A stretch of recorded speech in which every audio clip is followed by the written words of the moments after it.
we have kind of addressed the accessibility. Now, the other thing that I've mentioned after taking charge as a minister was that I want to bring in affordability also. And I understand all the concerns that each and every member has raised regarding the airfares. I'm also a citizen of this country, and I was also a member, and before member, I was also a passenger. So I know one of the challenges that the people of this country face when they're traveling, and I understand the true spirit in which people would have spoken about the airfares also.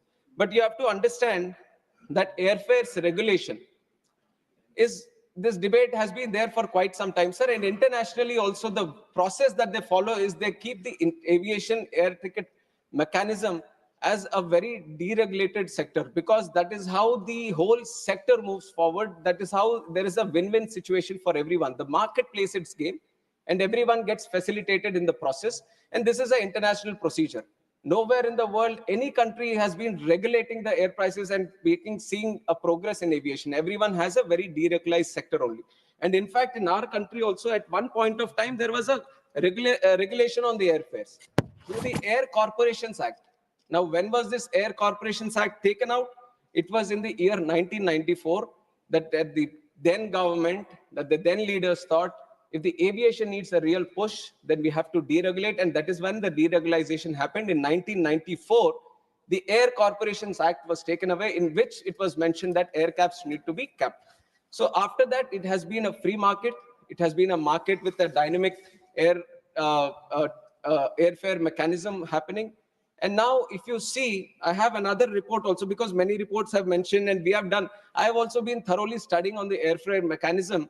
And we within the ministry, I would like to tell the whole house and the people of this country that from the ministry, we also monitor the prices. We have a tariff monitoring unit under our DGCA, which thoroughly looks after each and every fare that is happening in the country. And there is a liability on the airlines also. Before they decide on a price for a certain route or for a certain sector, they have to send it to us in the DGCA.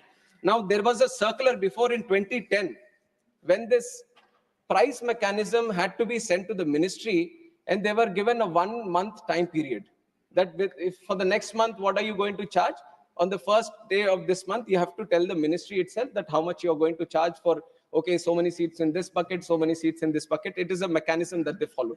But in that very circular, which was released in 2010, there was also a condition saying that within 24 hours, you can change the prices again. That seemed to be a little bit favoring to the airlines, or favoring to dynamically change at a much faster pace. Now, we in this government, we are committed to bring the affordability factor. Now we wanted to see how best we can do.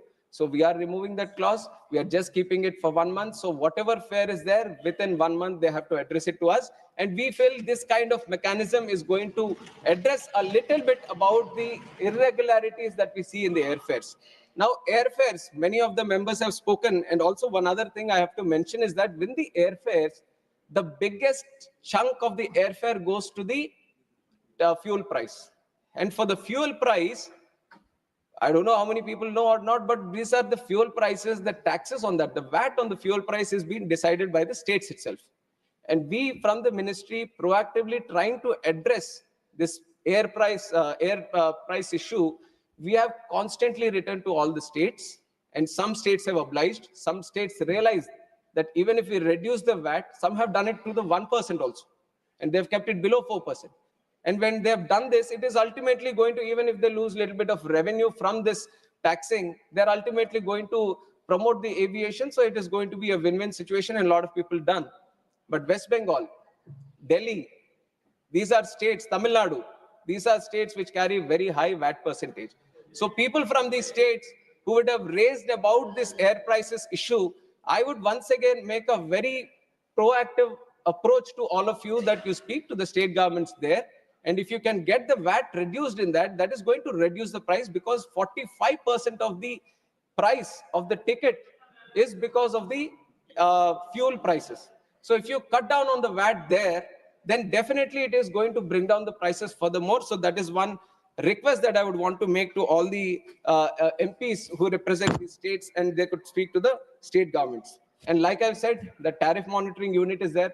One key observation that we have found about this 24 hours, we want to change, we want to move into that direction. And we are comparing all the air prices of last year, previous year, because we also want to find a trend.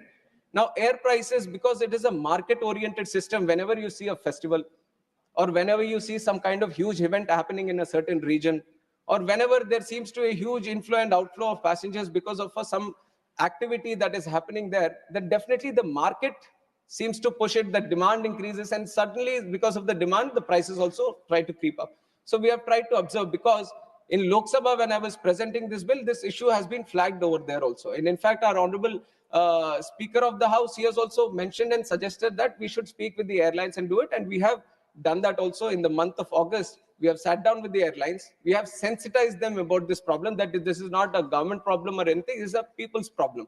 It has been raised in the House, and our Honorable Speaker has also mentioned about it. So according to that, we have met the airlines, we have sensitized them, and then after the season, the Diwali season has been done, we have observed that in the previous Diwali, 2023, 2 days prior to the Diwali season, and now 2 days prior to this, the major sectors between the metros and the major connectivity points where huge traffic flows, the prices have reduced from 2% to the tune of 42%. This is something just by proactively reacting to the suggestions that you have given and interacting with the airlines and sensitizing that, we'll be thoroughly monitoring the air prices. And if there is anything, because we all have the rules right now, that if anything happens out of the rules, then we can penalize them also.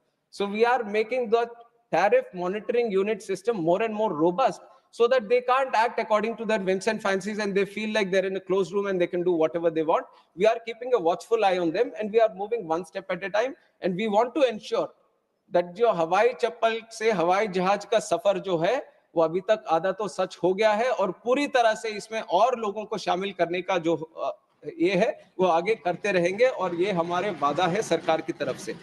And on top of this, airfares, there was also an issue of bomb threats also. And if you look at the bomb threats, it was during a specific period. There were multiple instances before also. Once in a while, these were happening. But from 10th October to 24th November, there was sudden surge and so many threats happening on the social media, especially on Twitter, and some were through calls and all. So first thing I want to tell the House is that for us as a ministry, safety and security is the topmost priority. Now, the threat can be a hoax threat or it can be a fake threat. But for us, once a threat is received, we have to follow the protocol, because we can't put any life at risk just based on assumptions or based on what we think the threat could be. So in that time, we have increased the security, overall surveillance, overall security measures that we need to take. On one step, we have improved. And we have kept the mechanism very, very dynamic. So whatever we have learned while doing these threats, while